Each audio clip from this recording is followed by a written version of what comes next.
Welcome everybody. So I got a Lego Batmobile and I need a display case for it. So join me while I build it. We'll go ahead and measure everything first. I gotta know what size the box is gonna be, right? So I'll measure the Batmobile as well as some spare half-inch plywood that I have laying around.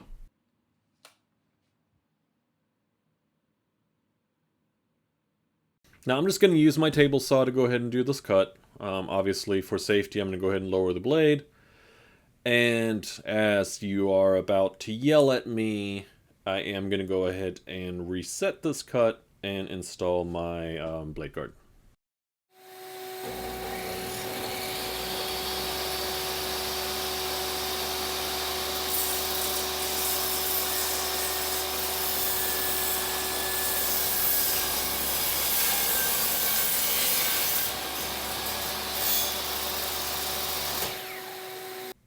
Those little angle digital gauge finder things have to be the best thing ever.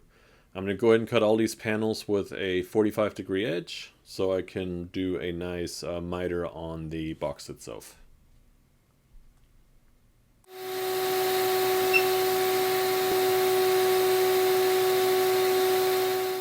Now what you're seeing, or about to see, is some foreshadowing to my table saw having some issues. Guys, if your riving knife is never not working right, just stop and investigate.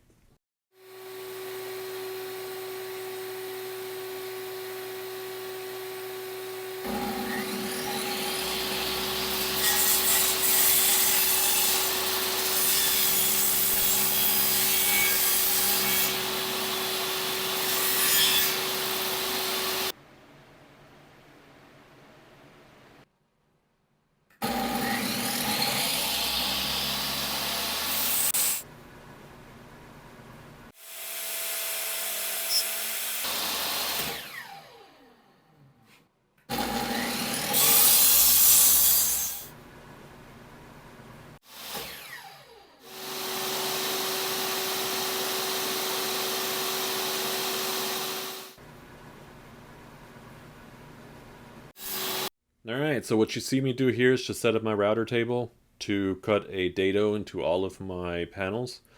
I have extra half-inch plywood laying around, so instead of buying new quarter-inch, I'm just using it to make a set-in back panel on this box itself.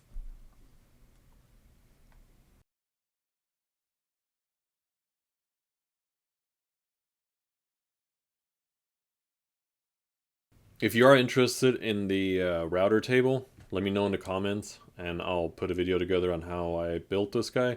I do need to rebuild this one a little bit. I want to improve defense, so that'll be a good opportunity for me to do that.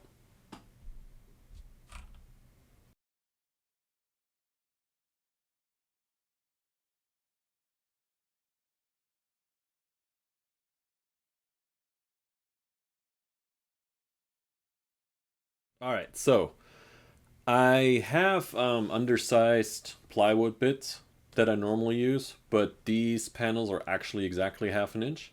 So you'll see me run this in two passes. One for the first cut, and then I'm just going to tap the fence over just like 30 seconds of an inch just to make the groove a little bigger.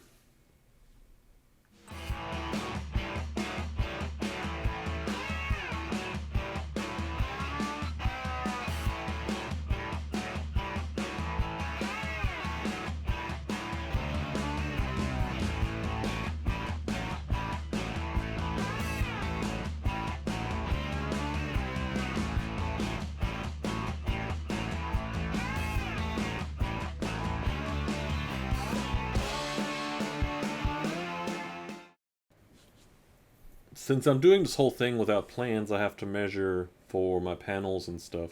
I'm finding going with plans is great at the beginning, but then it's best to just measure everything as you need it. So you'll see me measuring for the back panel, measure the depth of the dado, and then go ahead and cut this to pieces.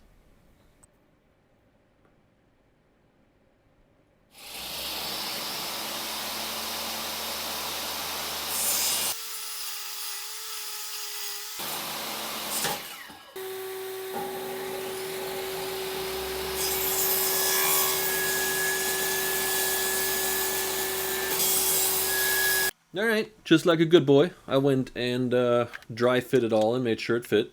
By the way, it did, which is awesome. And then glued it together. I got a little overconfident here, though, and that'll bite me in the butt later.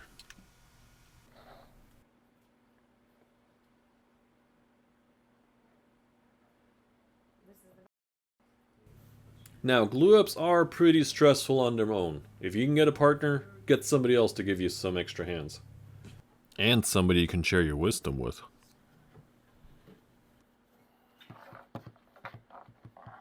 I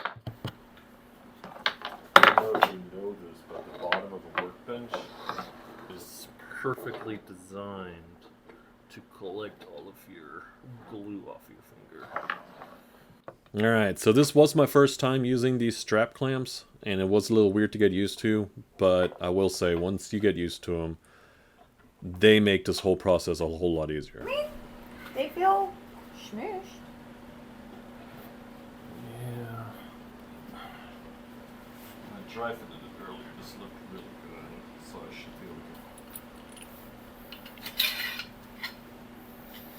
to. Do you need another one? I don't know.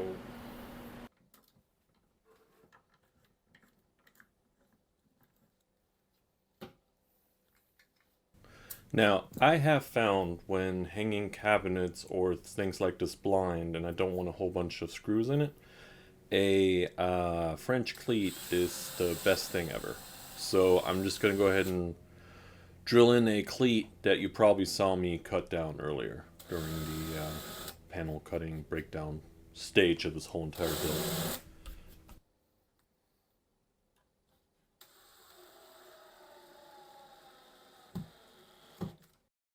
Alright, so I'm overall pretty happy with how the box came together, but it's not perfect.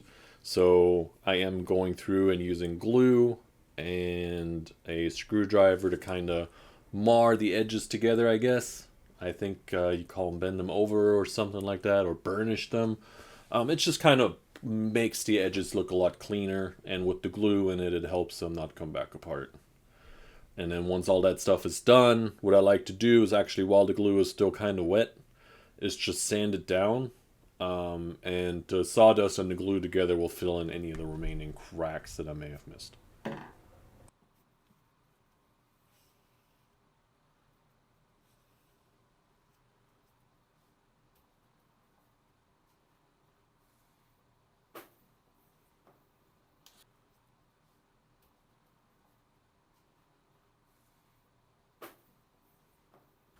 So between using a not so great blade and the plywood that I have, the edges just aren't very clean. So I'm just going to go ahead and trim those off on a table saw. The way I like to do it on boxes is just cut 3 pieces through, and then on the last piece I'll lower the blade back down just below the height of the plywood, and then use a box cutter to go ahead and cut the rest off. And then you can just use a plane or even a sander to make it nice and flush at the end of that.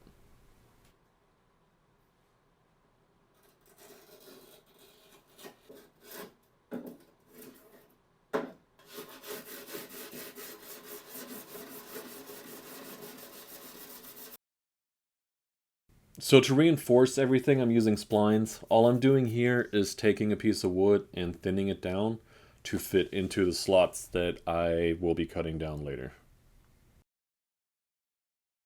Alright, so I promise I'll have a jig later to show you how I actually cut my splines. But what you'll see me do here is trying to just be lazy and just use the whole piece, put it in, cut it.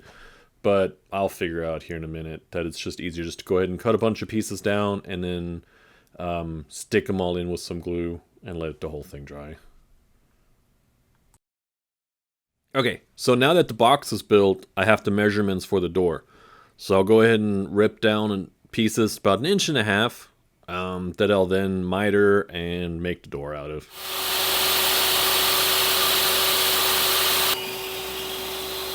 Basically, with every time I set up the miter gauge, I always make a test cut to make sure it's the proper angle. Once I did this, I just cut all the pieces to length, measuring and then cutting it.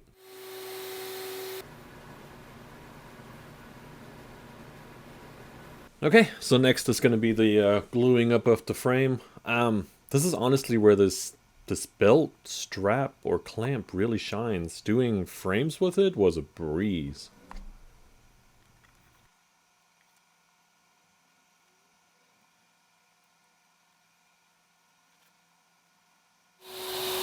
Alright, so it was actually my first time cutting splines into these mitered corners, so I used this jig I found. Not a big fan of it, and I'll probably have to redo it. If you guys would like to see me building one, just leave me a comment down below. Alright, so to glue in the splines, I'm just doing it the lazy way again, just using the whole piece and just sliding it in. Don't be like me.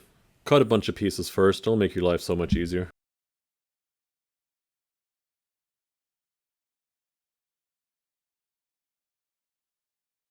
Alright, so dummy me made a mistake and planed this door in the planer way too thin. The acrylic won't have enough meat to screw into and the hinges won't set right. So I'm having to rebuild the door. Montage coming.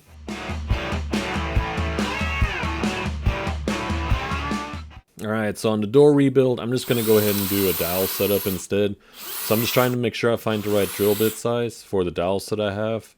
And then I'm just going to angle in the drill and just set the dowels in that way.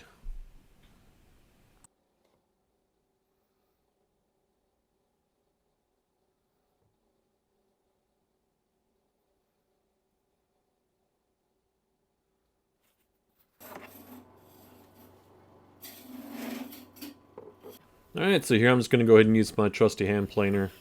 Get those dowels flush and then just do a nice pass on the edge just to get it nice and smooth looking.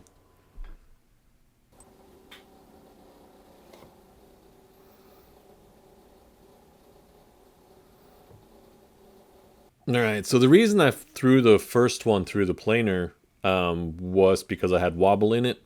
So this time around I'm just using the hand plane and I'm getting those wobbles out so it'll be nice and flush against the box once I get the hinges set. Alright, and then to finish up and make it nice and pretty, I'll sand out any plane marks I may have left and round some 1/4 inch roundovers on it. Very cliche, but hey, it's cliche for a reason.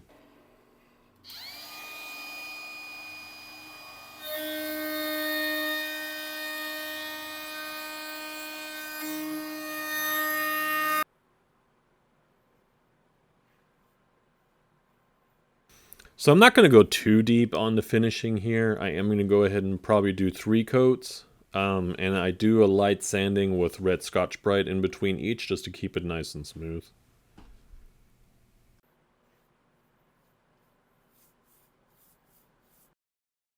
Sorry for the camera work here, I just wanted proof that the inside of the box is yellow since it looks green in the end result. Okay, so the hinges are nothing special. They're just cheap hinges from the big box store.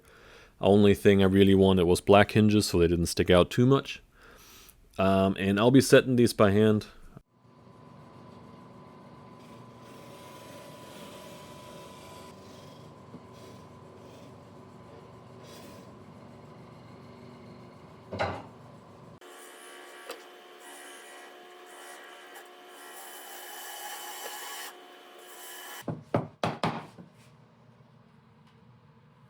Pretty. Figure out what kind of wood that is yet?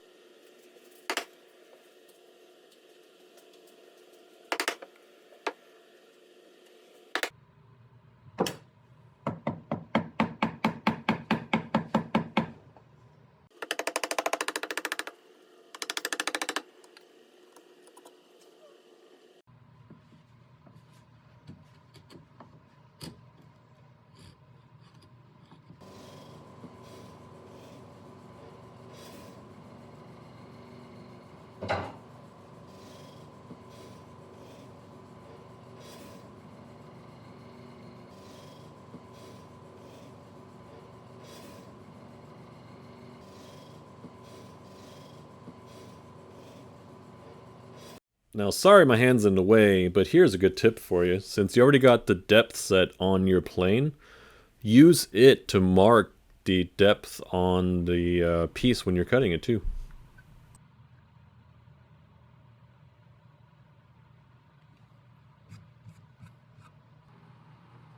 Now make your life easier here. Instead of trying to cut this and everything with the door and the hinge slot and all that on there, just mark it with the knife and then come back later and do the cutting.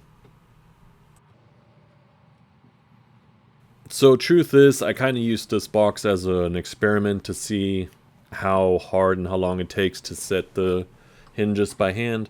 But in the future, I'll be setting up the trim router to do this. I would have been done probably 30 minutes ago if I would have used the router.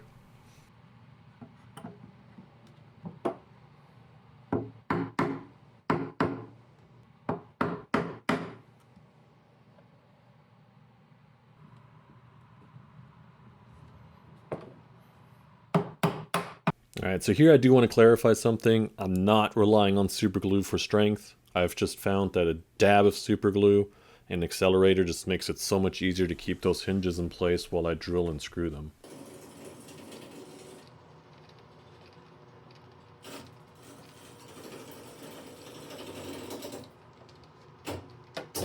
Alright, well all good things must come to an end, and this video is no different. So we're going to wrap up by installing the acrylic panel, just drilling it in, and with some wood, or screwing it in with some wood screws.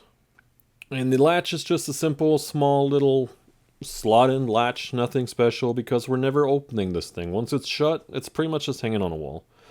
And the LED strip that's going to go around the frame is just a stick-on LED strip that I cut a small slot into the front door to put the wire in underneath, and hot glue to switch to the bottom of it. Guys, I hope you all found this entertaining, maybe even learned something. If you did, leave a comment down below, subscribe, like the video, you know. You're not new to YouTube, you know what to do. Thank you so much for watching, and I hope I get to see you next time.